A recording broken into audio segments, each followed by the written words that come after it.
A paz, queridos, que bom estarmos aqui novamente no nosso programa semanal da Escola Bíblica Dominical para darmos sequência à nossa série de estudos bíblicos a respeito da carta aos Filipenses. Querido, não perca nenhuma das aulas, tá? Essas aulas estão realmente imperdíveis, tá? Hoje nós vamos estudar a lição de número 2.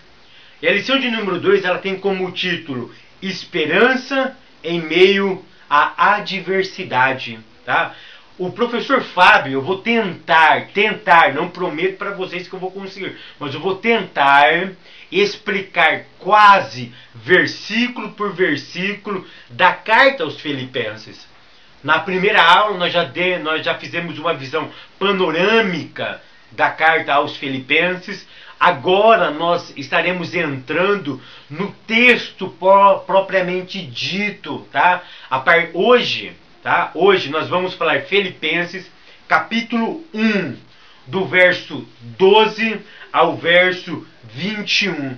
Nós vamos fazer um panorama, uma visão panorâmica desses textos, do verso 12 ao verso de número 21. Queridos, eu tenho duas novidades para contar para vocês. A primeira novidade é que o professor Fábio Segantin agora está com um blog na internet, tá? Eu estou com um blog agora.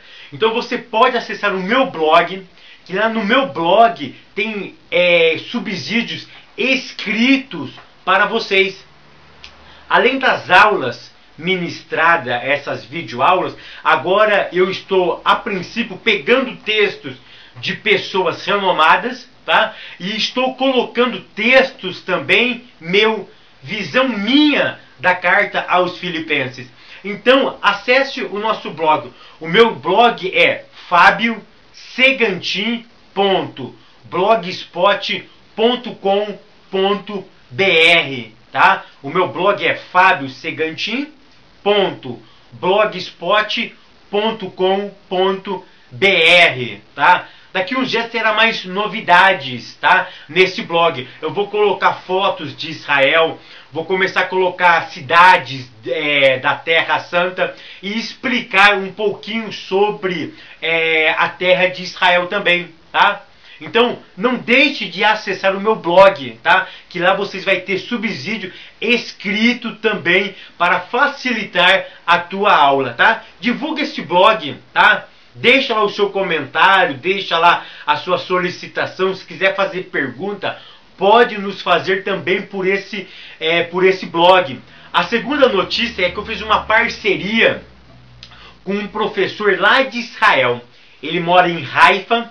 E você que tem vontade de aprender hebraico moderno, você tem vontade de aprender o hebraico, falar, pegar fluência no hebraico moderno, eu fiz uma parceria com o professor Flávio, que ele é brasileiro, mas ele mora 22 anos lá em Israel, na cidade de Haifa, e vocês podem ter aula com ele. É só acessar o site dele, é www.hebraicoagora.com, www.hebraicoagora.com. É só você entrar no site dele, faz um cadastro, deixa o seu nome, telefone e tem um lugar do código. Você digita lá Fábio ou FB, ele já vai saber que foi eu que indiquei e ele vai dar um desconto para você aprender o hebraico moderno. Ok? Se vocês quiserem também, querido, aprender o hebraico bíblico, tá? O professor Fábio Segantin ministra também aulas de hebraico bíblico. É só entrar aí no meu blog, entrar no meu Facebook e você mandar uma mensagem para mim que a gente estará conversando melhor a respeito do curso de hebraico bíblico. O professor Flávio ele ministra aula de hebraico moderno, tá? Eu estou ministrando aula de alfabetização do hebraico bíblico, tá? Se você também quiser ser meu amigo no Facebook, é só mandar sua solicitação de amizade, Fábio Segantin, e será um prazer de ter você como um dos nossos amigos. Ok, querido? Pois bem, a aula de hoje fala sobre esperança em meio à adversidade, tá? Nós vamos vislumbrar nesta aula qual era as dificuldades que o apóstolo Paulo passou e o que motivava o apóstolo Paulo. Nós vamos ver hoje o que é que consumia a vida do apóstolo Paulo.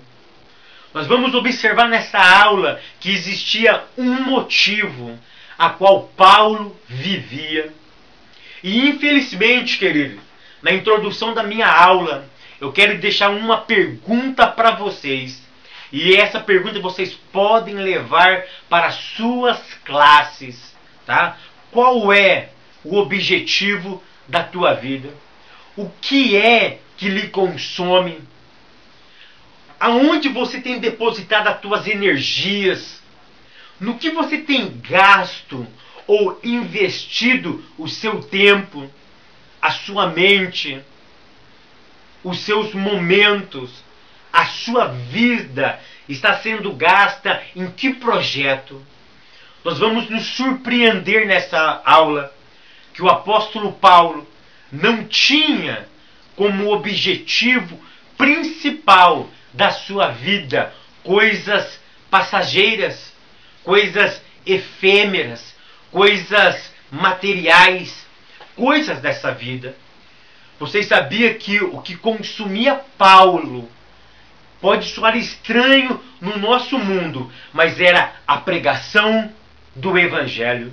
Eu vou repetir: o que consumia Paulo, o que ele depreendia tempo, o que ele investia tempo, intelectualidade e a sua própria vida era a pregação do Evangelho. E qual tem sido o teu foco, o teu objetivo? No que você tem gastado a sua energia? É em coisas passageiras?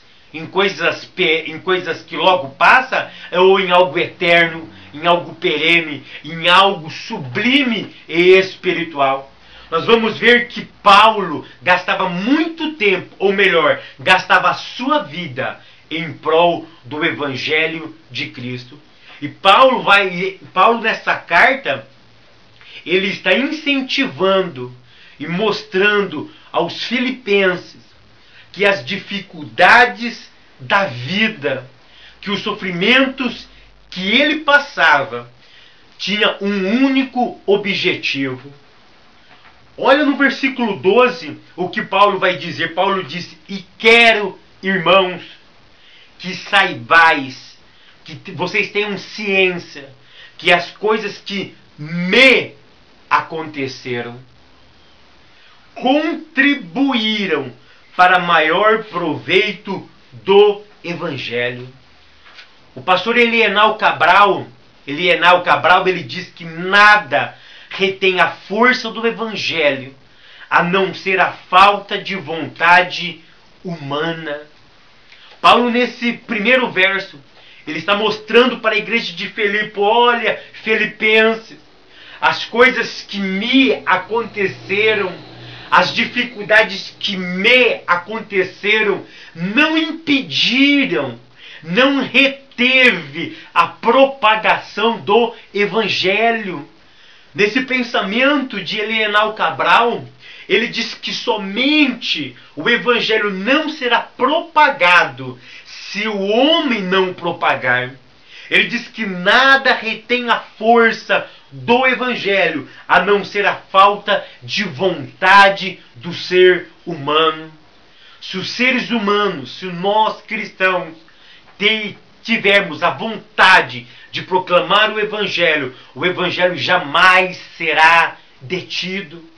Nesse primeiro verso, Paulo ele está salientando de que nenhuma circunstância externa, seja de ordem material, espiritual, pode deter a pregação do Evangelho, pode deter a sua força. Paulo está querendo dizer: olha, eu estou preso agora. Eu estou aprisionado, impossibilitado de me locomover para propagar o Evangelho. Mas essas coisas que estão me acontecendo, ou seja, as minhas prisões, A minha situação momentânea, ela não detém a força do Evangelho. A primeira coisa que nós aprendemos aqui, querido, nada pode deter o poder do Evangelho. Paulo diz na carta aos Romanos que o Evangelho é poder de Deus. E era isso que Paulo queria transmitir para a igreja de Filipe. Ele queria que os filipenses entendessem que nada poderia diminuir a fé que uma vez foi dada aos santos. Ou seja, circunstâncias não detêm o poder do Evangelho. Não é circunstâncias que vai deter a força desse Evangelho. Infelizmente, querido, nós hoje nos apegamos às circunstâncias. Ou seja, nós avaliamos as coisas, avaliando as circunstâncias, o momento. E Paulo não usa essa ótica. Se fosse hoje, nós estaríamos... O Evangelho está perdendo força. Por quê? Porque o líder está preso. E se o líder estiver preso, a força do Evangelho perde a sua eficácia. Paulo diz negativo. Não se prende às circunstâncias, não se prende a momento, não se prende às coisas. O Evangelho, ele não está preso a nada. A nada. O Evangelho, ele tem asas. O Evangelho, ele tem vida própria. Querido, vou repetir. O Evangelho tem vida própria. Paulo deixa muito bem claro isso. Que o Evangelho é mais poderoso do que cadeias e grilhões. Paulo diz no verso 12 que as coisas que lhe aconteceram contribuíram, somaram, agregou valor. Para quê? Para a promoção do Evangelho. Paulo, ele adiciona sofrimento e crescimento do Evangelho. Queridos, quero dizer uma verdade aqui, que vai afetar aqueles que acreditam na teologia da prosperidade. Existe uma adição na conta de Deus, sofrimento, mais pregação do Evangelho, igual almas sendo salvas. Vou repetir, sofrimento, mas pregação do Evangelho resulta, é igual em salvação de almas. Paulo, ele deixa muito bem claro nesse texto, no verso 12 e no verso 13. Paulo diz no verso 13, de maneira que as minhas prisões em Cristo foram manifestas por toda a guarda pretoriana e por todos os demais lugares. Paulo está querendo dizer, olha, o que aconteceu comigo contribuiu para a manifestação do Evangelho. O Evangelho cresceu por causa, ou seja, Deus usou a minha situação para promover o Evangelho. Circunstâncias alheias não detêm o progresso do Evangelho. Paulo queria colocar uma coisa na mente da igreja de Filipos, de modo tão simples e tão objetivo. Ele diz para os filipenses que as cadeias não limitam o movimento dinâmico do Evangelho, que pode ser disseminado de boca em boca. Então Paulo resume e ele diz, olha, o Evangelho não está preso a nada. O Evangelho tem vida própria e sofrimento, mas pregação do Evangelho resulta em salvação de almas. Outra coisa que Paulo salienta no verso 12, ele rejeita a autopiedade. O nosso autor, ele foi muito feliz nessa colocação. Paulo, ele rejeita a autopiedade. No verso 12, Paulo diz, as coisas que me aconteceram. Paulo, ele usa o seu exemplo e diz que aquelas coisas que aconteceram a ele, no original grego poderia ser descrito da seguinte forma, essas coisas são minhas, são meu assunto, são coisas que dizem respeito a mim somente. Ou seja, Eu não quero que vocês tenham piedade de mim por causa da minha situação. No original grego, isso está muito em foco. Takemis emi. Ou seja, Paulo deixa muito bem claro aqui que essas coisas eram só dele. Esse assunto de prisões era dele. Ele não queria que a igreja sentisse pena dele. E muito menos, querido, ele usou essa situação para se autopromover. Paulo queria tirar o foco dele. E ele colocava o foco em Cristo. Imagine se fosse hoje, querido. Quantas pessoas usando o sofrimento próprio para se autopromover na igreja, para se auto-enriquecer. Usa momentos da vida, de dificuldade da vida, para se autopromover. E então Paulo nega aqui a autopiedade. Paulo estava falando que os seus sofrimentos que eles não deviam ser a razão da compaixão da igreja de Filipos. O foco da vida devia estar em Jesus. Paulo não se fazia vítima do evangelho, nem da igreja. Mas Paulo entendia, e ele queria que a igreja entendesse que tudo que estava acontecendo em sua vida era para a glória de Cristo e para o crescimento da igreja na face da terra. Paulo entendia que o sofrimento dele, na sua ótica, era circunstanciais e que estava debaixo dos cuidados de Deus. Querido, vou repetir isso. Esse pensamento é do pastor Elienal Cabral também.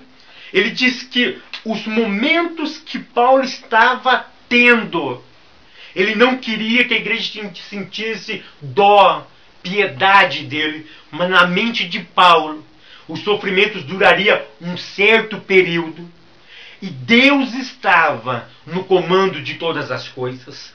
Era algo providencial. O pastor Elienal diz que era algo circunstancial, ou seja, estava no decreto de Deus. Por um certo período, Paulo passar por esses momentos. Para quê? Para que o evangelho fosse propagado. Então Paulo, ele salienta isso daí, querido, que na vida nós passaremos momentos de dificuldade, mas nós temos que entender que esse momento de dificuldade tem um propósito específico por Deus. Ainda dentro da ideia que Paulo rejeitava a autopiedade, Paulo não estava interessado em chamar atenção para si mesmo, mas queria que a igreja não desanimasse em momento algum, mas que proclamasse o evangelho em todo o mundo. Querido, Paulo não chama atenção para si, mas ele está mostrando que os sofrimentos dele deveriam ser de incentivo à igreja. E quais foram os sofrimentos de Paulo, queridos?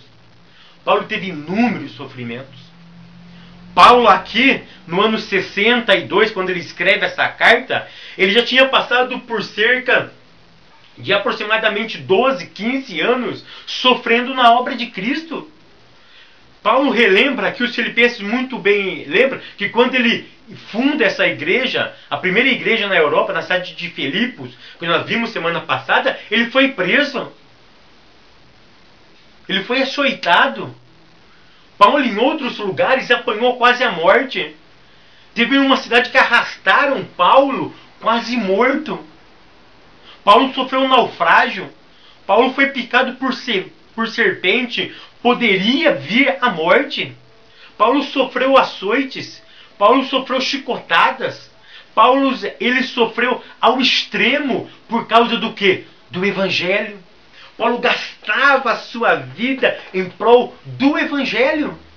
Querido, no verso de número 12, Paulo diz que ele passou todas essas coisas para o progresso do evangelho. Em outra tradução diz o proveito do evangelho. A palavra proveito ou a palavra progresso no original grego aí é um termo militar que se refere aos trabalhadores, que quando eles iam conquistar novas terras, os trabalhadores iam na frente, abrindo caminho para os soldados. Então os trabalhadores iam na frente, tirando todo tipo de obstáculo, todos os tipos de impedimento, para que os soldados viessem atrás. Então era isso que Paulo tinha em mente, porque o termo progresso em hebraico é prokop, ou seja, significa avanço de termo militar, ou seja, vamos tirando os obstáculos, vamos tirando os impedimentos. Por quê? Porque homens estão vindo atrás para conquistar terra. Então o que o Evangelho faz? O Evangelho abre caminho. Era isso que Paulo estava querendo dizer. Olha, as minhas dificuldades, os meus sofrimentos serviram, sabe do quê? Para avanço do Evangelho. Os meus sofrimentos, preste atenção, abriu portas para o evangelismo. O meu sofrimento abriu portas para que o Evangelho fosse proclamado. Fábio, aonde você vê isso na Bíblia? Querido, olha o verso número 13. O sofrimento de Paulo causou o quê? Abriu portas. Versículo 13. De maneira que as minhas prisões em Cristo foram manifestas por toda a guarda pretoriana. Olha que interessante, verso 12. Eu disse que maior proveito do Evangelho, ou seja, maior crescimento, ou seja, um termo militar onde obstáculos são tirados, para que o Evangelho ganhasse vida, para que o Evangelho ganhasse força. Os sofrimentos de Paulo fez com que a guarda pretoriana ouvisse o Evangelho. Que guarda é essa, Fábio? A guarda pretoriana era a guarda do imperador romano. Nesse momento, era a guarda do imperador César. Porque no capítulo 4 de Filipenses, Paulo diz que existiam crentes que moravam dentro da casa do imperador. E essa guarda pretoriana era composta de mais de 10.000 soldados. Não somente na cidade de Filipe, em todas as colônias, tá? Em todas as colônias tinham guarda pretoriana. E existia, e uma parte dessa guarda, não que foi 10.000 soldados que cuidou de Paulo, como eu já ouvi. Claro que não, queridos. Foi uma parte dessa guarda começou a cuidar de Paulo. E eles observaram que Paulo não tinha cometido nenhum crime. O Código Penal daquela época não incriminava Paulo. Não existia um artigo, um inciso, uma linha, um parágrafo no código daquela época que incriminava Paulo. Os soldados entenderam que Paulo só estava preso por questões religiosas, mas ele não cometeu delito contra o sistema imperial da época. O que aconteceu? A guarda pretoriana se simpatizou por Paulo. Paulo disse que a guarda pretoriana começou a ouvir o Evangelho. Vocês estão entendendo, irmão, que o sofrimento de Paulo abriu portas para que o Evangelho chegasse à classe, uma das classes mais intelectualizadas da época? O Evangelho chegou na casa do imperador. Dentro do palácio existia pregação do Evangelho. Então vem, olha aqui para mim, querido. O sofrimento, Deus também trabalha. No sofrimento, Deus também está agindo. Pare com essa teologia barata. Paramos com essa teologia infundada, antibíblica, de que o sofrimento é resultado simplesmente do pecado. É claro que o pecado traz sofrimentos, mas na ótica de Deus, o sofrimento não produz perca, produz salvação de almas, produz reconciliação, produz avivamento. O sofrimento produz frutos dignos de arrependimento. Foi através do sofrimento que nós fomos salvos. porque Cristo sofreu para nos salvar. Então o sofrimento de Paulo abriu portas para que o evangelho chegasse à guarda pretoriana. Enquanto Paulo esperava o pretor ou o magistrado civil, tá? O pretor era quem julgava, tá? O código daquela época. Paulo estava esperando o julgamento o julgamento pelo pretor. E Paulo, enquanto ele aguardava, ele anunciava o poder do evangelho. Então Paulo diz que as circunstâncias que lhe aconteceram contribuíram para o crescimento do evangelho, para o progresso. Lembra do que é progresso? É um termo grego que significa tirando obstáculo, tirando empecilho, para que soldados viessem. Então os sofrimentos de Paulo serviu para tirar obstáculos. E quem veio atrás? O evangelho. O sofrimento de um homem abriu portas para o evangelho entrar. O sofrimento é canal de bênção, querido. O sofrimento é canal de bênção. É isso que nós temos que entender. Um grande teólogo, ele diz que o mesmo Deus que usou o bordão de Moisés, os jarros de Gideão e a funda de Davi, usou as cadeias de Paulo para a sua glória. As cadeias de Paulo foram instrumentos de bênção. Vou repetir, querido, neste mundo que nós vivendo, onde tem aquela teologia, você vai vencer, você vai vencer. Eu sei que a gente vai vencer, mas existe o sofrimento. E o sofrimento faz parte do projeto de Deus. O sofrimento faz parte do projeto de Deus. Paulo sofre para que o evangelho ganhasse força. Era isso que consumia o apóstolo Paulo. Era isso que consumiu o apóstolo Paulo.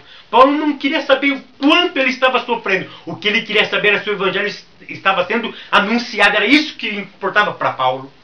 E as circunstâncias que Paulo vive, essa circunstância que Paulo estava vivendo, motivaram a igreja daquela época. Do versículo 14 ao versículo 18, nós vemos a motivação que aconteceu. Paulo diz no versículo 14: e muitos dos irmãos no Senhor, tomando ânimo, com o quê? Com as minhas prisões, ousam falar a palavra mais confiadamente, sem temor. Olha que interessante, as prisões de Paulo causou ânimo entre muitos irmãos. Para quê? Para anunciar a palavra com mais confiança. Eu quero dar um recado para pastores, para líderes, para pais. Querido, pegue esse exemplo de Paulo. Pegue esse exemplo de Paulo. Que exemplo é, Fábio? Seja um motivador. Que a sua vida seja motivação para outras pessoas.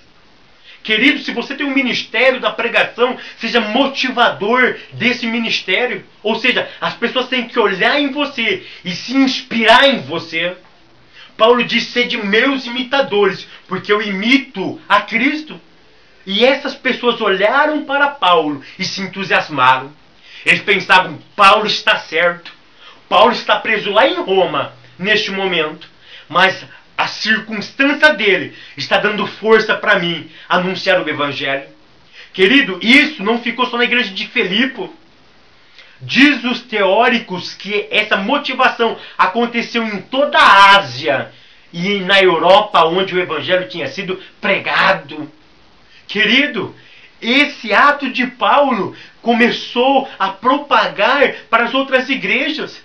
E em todas as outras partes, eles começaram a anunciar o evangelho com uma autoridade, com poder. Querido, seja um motivador. Aonde quer que você esteja, no Brasil, eu tenho um bom acesso em Portugal, nos Estados Unidos, alguns irmãos que me assistem aí também na Alemanha, no Brasil inteiro, seja um motivador. Querido, que a sua vida motive pessoas a servir melhor o Senhor. É isso que Paulo diz. Serviu de motivação. E eles pregavam de forma confiante e sem medo. Sem medo. Porque Paulo queria que a igreja entendesse uma coisa, que o sofrimento dele era algo sem importância no aspecto da pregação do Evangelho. Ou seja, o que Paulo queria dizer é o seguinte: o que me importa? Se for para o crescimento do Evangelho, que eu sofra. Não importa o que está acontecendo comigo. O que importa é que o Evangelho seja pregado. É isso que eu quero que você entenda, querido. Qual é a motivação nossa, da igreja evangélica hoje? No que nós estamos focados, centrados? É nos nossos próprios interesses? Querido, vamos ser motivadores. Ainda que nós motivamos na dor, mas motiva.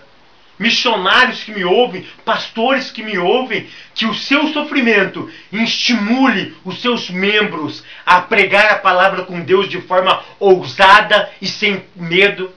Confiante de uma coisa, que a palavra que sair da boca, ela tem poder para fazer aquilo que lhe apraz. Seja um motivador. Paulo, depois no verso 15, ele diz: verdade é que também alguns pregam a Cristo por inveja, por porfia. O sofrimento de Paulo trouxe duas motivações. Uma positiva, que é a primeira que eu falei. E a segunda é negativa. Que negativa é essa, Fábio? Que eles estavam pregando o evangelho por inveja, porfia. Ou seja, os propósitos estavam sendo mal dirigidos. Paulo diz no versículo 16 que eles pregavam por rivalidade ou ambição egoísta. No original é ereteia. Ereteia significa olhar somente para o meu próprio interesse. Parece que nós estamos vivendo esse tempo, né, queridos? Pessoas que pregam o evangelho apenas para manter os seus próprios interesses. E isso daqui, o que me chama a atenção é que Paulo, ele não discorda de quem prega isso. Nesse texto, presta atenção, Paulo não apoia e não discorda. Porque vocês têm que entender o seguinte: o que Paulo está priorizando aqui é a pregação do evangelho. Paulo diz, verdade é que também alguns, não é muitos, mas alguns, pregam a Cristo por inveja e porfia, mas outros de boa mente, uns por amor, sabendo que fui posto para a defesa do evangelho, mas outros, na verdade, anunciam a Cristo por contenda ou puramente julgando acrescentar aflições às minhas prisões. Paulo está querendo dizer o seguinte: olha, existe duas motivações. Tem pessoas que com a minha prisão estão motivados para pregar o evangelho. Tem outros que estão só escarnecendo de mim. Querem que eu sofra mais ainda. Aí Paulo diz o seguinte no verso 18: mas que importa? Ou seja, Paulo não está desaprovando e Paulo não está aprovando. O que Paulo está enfocando aqui no verso 18 é que ele diz: contanto que Cristo seja anunciado de tanta maneira, ou com fingimento, ou em verdade. Nisto me regozijo e me regozijarei ainda. Ou seja, na mente de Paulo, presta atenção no que eu vou falar aqui. Não importava a maneira que o evangelho estava sendo pregado, mas o evangelho tinha que pregar. Mas um detalhe, querido, que eu quero ressaltar aqui. Paulo só concorda com essa pregação porque a pregação era verdadeira. Olha só o que eu vou dizer. A pregação era verdadeira. O evangelho era autêntico. Tá? Porque se o evangelho fosse, tá, outro evangelho, Paulo rebateria. Porque Paulo fez isso a carta aos Gálatas. Paulo disse: outro anjo do céu e anunciar um outro evangelho do que eu já tenho anunciado seja anátema. Paulo aqui, ele está falando sobre pessoas que pregavam o evangelho verdadeiro, o evangelho puro, mas por razões erradas. Era isso que Paulo está salientando aqui. Tá? É isso que Paulo está salientando aqui. Paulo não questiona a teologia. Paulo questiona aqui, Paulo está querendo dizer, olha, eles estão pregando o verdadeiro evangelho. E o que importa para mim é isso. Porque na mente de Paulo, o que o consumia era que o evangelho verdadeiro fosse pregado.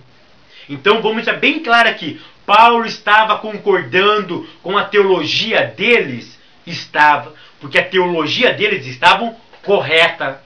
Se a teologia desse pessoal estivesse errada, Paulo os combateria. Então vai mais uma dica aí, querido. Nós devemos combater teologias erradas. Tá? Motivação, quem julga é Deus. Se o camarada prega só por dinheiro, se o camarada prega só por vanglória, é Deus que vai abater. Nós devemos sim contestar, nós devemos sim falar, mas não podemos tirar o teor do evangelho que ele está anunciando.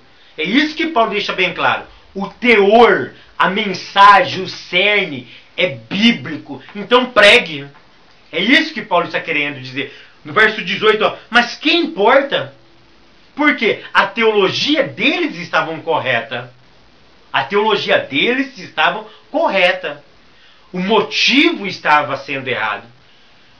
E o que nós vemos hoje em muitos pregadores, infelizmente é isso. Motivação errada. Pregam até o verdadeiro evangelho. E Deus até salva, cura, liberta, mas pregam por interesse. Teve um pastor que não veio pregar por causa que faltou R$500, ele queria R$500 a mais na oferta. Combinaram um valor com ele, mas chegou perto do dia do congresso, ele queria mais R$500. E os irmãos não falaram para ele que não ia dar, e ele não veio por causa de R$500. É um pregador de renome. É esse tipo de motivação que não deveria acontecer, mas acontece. Mas o que nós temos que entender, Paulo não está aprovando isso. E nem desaprovou. O que Paulo está querendo dizer é o seguinte, olha, para mim, o que importa é que o verdadeiro evangelho seja pregado. Que o verdadeiro evangelho seja pregado. Mas eu quero dar eu quero fazer um comentário aqui. Querido, vamos pregar o verdadeiro evangelho? Vamos. Mas vamos pregar de boa mente. Vamos pegar o conselho da palavra de Deus. Vamos anunciar esse evangelho, mas vamos anunciar ele de boa mente. Vamos parar de rivalidade. Vamos parar de querer ser aquilo que nós não somos e nem deveríamos ser, porque a glória pertence a Ele. Vamos pregar o evangelho por amor, por vocação, não por dinheiro, não para mostrar que na minha congregação quem prega melhor sou eu, para mostrar que no meu campo eu sou o cara, para mostrar para o Brasil que eu sou o cara, que homem da minha envergadura precisa ser elevado em status, colocado em pedestal. Querido, o que importava para Paulo, vamos aprender com Paulo, o que importava para Paulo não era a sua vida, não era o seu conhecimento intelectual, era a pregação do evangelho, era Cristo ser entronizado na vida das pessoas, Cristo ser o centro, o cerne, o âmago na vida das pessoas. Era isso que Paulo está querendo dizer aqui. O que importa para mim? Contudo que o evangelho verdadeiro seja anunciado.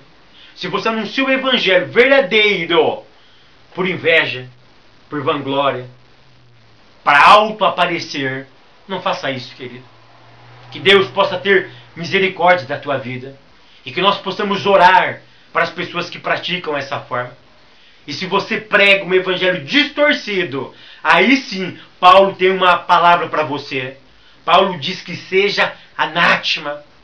Querido, que o teu evangelho possa ser verdadeiro. Que você reveja os teus conceitos acadêmicos, os teus conceitos de teologia, os seus conceitos bíblicos, e que ele seja um evangelho verdadeiro e fiel àquilo que Cristo anunciou há 2000 anos atrás. que possamos anunciar um evangelho verdadeiro. Então, o que consumia Paulo era a pregação de um evangelho verdadeiro. No versículo 18, no versículo 19, queridos, Paulo vai falar sobre uma expectativa que ele tinha. No versículo 19, Paulo diz: porque sei que nisto me resultará salvação. Olha o finalzinho do verso 18. Em verdade, nisto me regozijarei e continuarei regozijando. Nisto o quê? Na pregação do evangelho. Ou seja, Paulo tinha uma expectativa. Verso 19. Porque sei. Sabia do quê? Porque sei. Ou seja, estou consciente que disto. Ou seja, Paulo está mostrando o quê? Disto me resultará salvação. E Paulo continua: pela vossa oração e pelo socorro do Espírito Santo, segundo a minha intensa expectação e esperança, de que em nada serei confundido. Qual era a expectativa de Paulo, querido? Paulo tinha uma expectação. A expectativa de Paulo era que o seu sofrimento, que abriu portas para a pregação do Evangelho, que esse Evangelho, a ser pregado, não envergonharia Paulo, mas ele resultaria em transformações de vida. Era isso que Paulo não queria ser confundido. É isso que ele fala no verso 18: nisto me regozijarei e sempre estarei alegre. Ou seja, Paulo está dizendo o seguinte: eu tenho uma expectativa. Eu estou preso, mas mesmo na prisão, Paulo se alegrava. Por que Paulo se alegrava, queridos? Porque ele tinha uma esperança que as coisas que estavam ali acontecendo era para abrir caminho, para que o Evangelho entrasse. E quando o Evangelho entrasse, pessoas seriam salvas, pessoas seriam transformadas, vidas seriam renovadas pelo poder do Evangelho. E Paulo não queria ser confundido nesse aspecto. A esperança de Paulo é que o Evangelho fizesse aquilo que ele tinha que fazer. Porque envergonhado, quem seria? As outras pessoas, os inimigos do Evangelho, que não acreditavam no poder do Evangelho. A esperança de Paulo era que vidas fossem transformadas, não pelo seu sofrimento. Paulo entendia que o seu sofrimento era simplesmente um canal aberto para que o Evangelho entrasse. Para que o Evangelho entrasse, alguém tinha que sofrer. E Paulo começa com esse sofrimento. Olha o que ele diz no verso de número 20. Paulo diz no verso 20: segundo a minha intensa expectação e esperança, de que em nada serei confundido, antes, com toda a confiança, Cristo será, tanto agora como sempre, engrandecido no meu corpo, seja pela vida, seja pela morte. Paulo estava dizendo: olha, não me importa o que aconteça comigo, o que importa é que o Evangelho seja anunciado. Ou, queridos, que nós possamos viver essa intensa expectativa, que o nosso foco da igreja do século XXI seja um foco voltado para a pregação do Evangelho. Chega desse Evangelho barato, chega desse Evangelho triunfalista, chega de pregadores renomados querendo se engrandecer, aparecer. Querido, vamos aprender com João Batista. Convém que ele cresça e que eu e você diminuamos. Não importa quem sejamos, não importa o nome, não importa a linhagem, não importa a classe social que temos. O que importa é que o Evangelho seja anunciado, tanto rico como pobre, tanto sábio como ignorantes possam ter uma coisa em mente: a sua vida é para engrandecimento do Evangelho. Paulo diz no verso 21, porque para mim viver é Cristo e morrer é ganho. Paulo no verso 21, ele diz que vive, porque para mim viver é Cristo. Esse verbo viver não significa simplesmente fazer a vontade de Deus. Não significa simplesmente trabalhar na obra de Deus. Não significa simplesmente dar aula de escola dominical, pregar, ensinar, visitar. Não significa fazer alguma coisa dentro do reino. Esse viver vai muito mais além. Não é necessariamente ganhar almas. Significa ser identificado com Cristo. Viver para Cristo é ser identificado com Cristo. O que é ser identificado com Cristo? Quando alguém olhar para você, ver Cristo na sua vida. A identidade de um homem, de um ser impregnada na sua vida. É isso que Paulo está querendo dizer. Porque para mim o viver é Cristo. Ou seja, eu não faço simplesmente uma obra. Eu sou identificado com Ele. Eu tenho algumas semelhanças com esse homem. É por isso que Paulo, aos Gálatas, capítulo 2, verso 20, ele diz: não vivo, mas eu. Mas Cristo vive em mim. Ou seja, ele foi identificado com Cristo. E Paulo diz: essa vida que eu vivo agora, aqui entre vocês, eu vivo na fé do Filho de Deus. Paulo está querendo dizer: olha, eu estou identificado com Ele. Quando alguém olha para mim, vê Cristo. É isso que Paulo está querendo dizer. Paulo está querendo dizer, eu gostei muito da expressão do pastor Elienal Cabral, quando ele disse que viver para Paulo. Paulo não queria mais lembrar da vida regressa que ele tinha. Mas Paulo só se lembrava agora da vida que ele tinha a partir com Cristo. Porque a partir daquele momento, Paulo foi identificado com Cristo. Querido, você é identificado com Cristo? A vida que você vive agora, você vive na fé do Filho de Deus? Ou seja, Paulo diz: estou crucificado com Cristo. O que significa isso? Não vive mais eu. Ou seja, a minha vontade não prevalece mais. É isso que Paulo deixa bem claro do verso 12 ao verso 21. Olha, irmãos, eu quero que vocês entendam uma coisa. Aquela vida que eu tinha de perseguidor, ela não serve mais. Agora eu sou o perseguido. E eu estou dando a minha vida em prol desse evangelho. É por isso que Paulo diz: porque para mim viver é Cristo. Ou seja, eu estou sendo identificado com Cristo. O que é que tem prioridade na tua vida? Os teus sonhos ou o decreto de Deus? A tua vontade ou a vontade dele? Quando Paulo diz isso, a carta aos Filipenses, capítulo 1, verso 21, e quando ele fala aos Gálatas, capítulo 2, verso 20, ele está querendo dizer o seguinte: quem manda, quem governa a tua vida agora, não é mais você, é Ele. É Ele que tem a rédea nas mãos. Paulo tinha essa consciência que tudo que estava me acontecendo era circunstancial e estava debaixo de um decreto de Deus. Querido, é isso que eu quero que nessa aula fique bem frisado. Nessa aula de número 2, a esperança em meio à adversidade. Qual era a esperança de Paulo? Que o evangelho ganhasse fronteiras. Ele estava sofrendo, mas o que importava para ele não era o sofrimento dele, era a pregação do evangelho. O que importa para você? A tua vida? Eu gosto muito daquele louvor que diz: eu estou disposto a deixar tudo para fazer a tua vontade.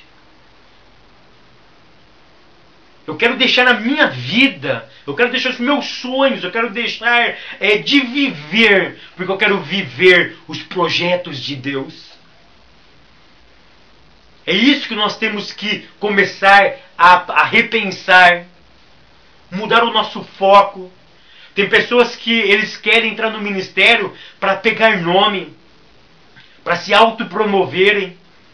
Querido, o que importa é que o evangelho seja pregado. A pessoa começa a aparecer um pouquinho na igreja, ele já quer ter cargo de presbítero, de evangelista, de diácono, de pastor, quer ter nomes. Para Paulo não importava título, para Paulo não importava prerrogativas humanas, eclesiásticas. O que importava é que o evangelho estava ganhando força. Querido, eu estou aprendendo isso com o apóstolo Paulo.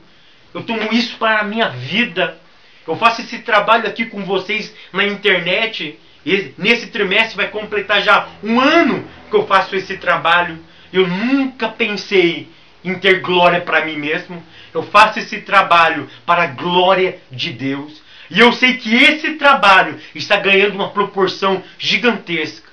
Eu não tenho ideia do que está acontecendo. Eu tenho apenas flashes quando algumas pessoas me ligam ou algumas pessoas mandam um e-mail dizendo que foi abençoado, que Deus falou com eles. Mas o que importa para mim é que esse evangelho seja anunciado e que você seja impactado pela palavra de Deus. Querido, leve isso para a tua classe.